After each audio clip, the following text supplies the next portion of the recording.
Graça e paz a todos. Estou aqui para compartilhar com você um texto da Palavra de Deus, na esperança de que Deus fale aos nossos corações e fortaleça a nossa fé. O texto se encontra no Evangelho segundo João, capítulo 16, versículo 33, e lá nós lemos assim: Estas coisas vos tenho dito para que tenhais paz em mim. No mundo passais por aflições, mas tende bom ânimo, eu venci o mundo.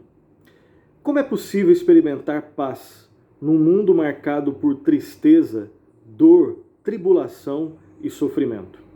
Eu creio que essa é uma pergunta que muitos fazem e o versículo que nós lemos, ele pode nos ajudar a responder a essa importante questão. Perceba como o Senhor Jesus dá início à sua fala no versículo 33. Ele diz assim: Estas coisas vos tenho dito. A questão é que estas coisas que ele disse? Vá até o versículo 15, ou melhor, ao capítulo 15, e você perceberá que o Senhor Jesus havia ensinado sobre a verdade de que ele é a videira, os discípulos são os ramos e o Pai é o grande agricultor, de forma que só é possível aos ramos experimentarem vida se estes estiverem ligados à videira. No início do capítulo 16, o Senhor Jesus Cristo havia ensinado sobre a verdade de que ele ascenderia, subiria aos céus, mas enviaria o Espírito Santo Consolador para habitar com o seu povo. Então estas, basicamente, são as coisas que ele havia dito. A questão é, com que propósito ele disse o que ele disse? Volte ao versículo 33. Estas coisas vos tenho dito para quê? Para que tenhais paz em mim. Essa é a questão.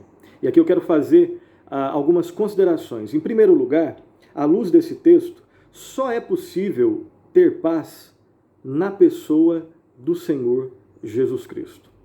Em segundo lugar, a paz em Cristo é resultado do conhecimento das palavras de Cristo, do Evangelho do Senhor Jesus Cristo e do ensino do Senhor Jesus Cristo. Não é possível ter paz fora de Cristo, não é possível ter paz ignorando as palavras de Cristo, o ensino de Cristo e o Evangelho de Cristo.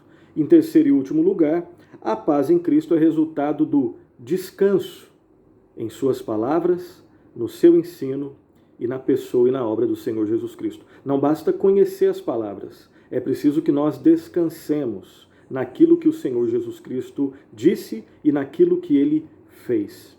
O texto continua, versículo 33, a parte B está escrito assim: No mundo passais por aflições. O Senhor Jesus Cristo afirmou isso. Aqui eu quero fazer algumas considerações. Em primeiro lugar, o cristão é aquele que vive em duas esferas da existência. Ele pertence a duas esferas da existência, e essas duas esferas da existência são indicadas por duas expressões aqui desse texto. Em primeiro lugar, a expressão no mundo. O cristão é aquele que está no mundo, embora não seja do mundo. E a segunda esfera da existência, nós podemos notar na expressão em Cristo, que ele disse lá no início do versículo 33. Paz em mim.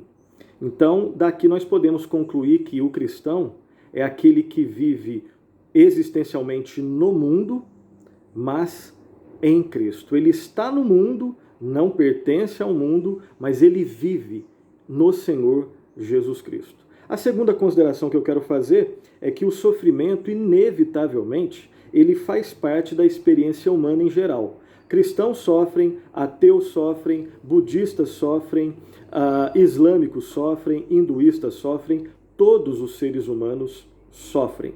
E a terceira consideração é que o sofrimento, inevitavelmente, depois da queda, lá em Gênesis 3, ele faz parte da experiência cristã. É Cristo que disse: no mundo passais por aflições.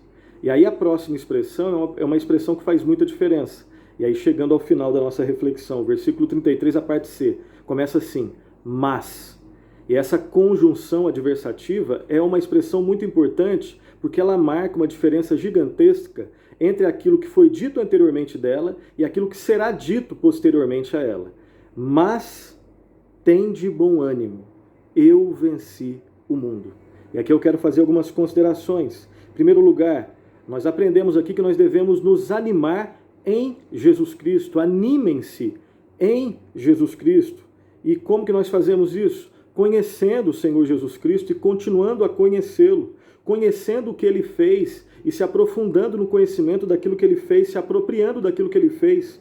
Conheçam o seu ensino, o seu evangelho, e continuando a conhecer o que ele ensinou, suas palavras e o evangelho, que é fonte inesgotável de paz. Uma segunda consideração que eu quero fazer é a seguinte: Cristo sofreu, é verdade, mas ele triunfou sobre o sofrimento, para que aqueles que nele creem não sofram eternamente. O sofrimento na vida do cristão, ele tem prazo de validade, ele é temporário e tem como propósito formar a imagem de Cristo em nós. Terceira consideração, Cristo experimentou a morte, para que aqueles que nele creem não experimentem a morte eternamente, até porque ele experimentou a morte, mas triunfou sobre a morte. A morte não pôde contê-lo, porque ele é o Senhor da vida. Ele matou a morte com a sua própria morte, triunfou sobre ela, porque ele é a vida e a vida eterna. Sendo assim, saiba que o cristão é aquele que vive com Cristo, aquele que sofre com Cristo, aquele que morre com Cristo e aquele que é ressuscitado no Senhor Jesus Cristo. Neste mundo, vivam em Cristo, a videira verdadeira, porque só nele existe ânimo, só nele existe paz. E paz, biblicamente entendida, não é ausência de conflito. Paz, biblicamente entendida, é a presença de Cristo conosco no meio do conflito e no meio do sofrimento. Que Deus muito o abençoe.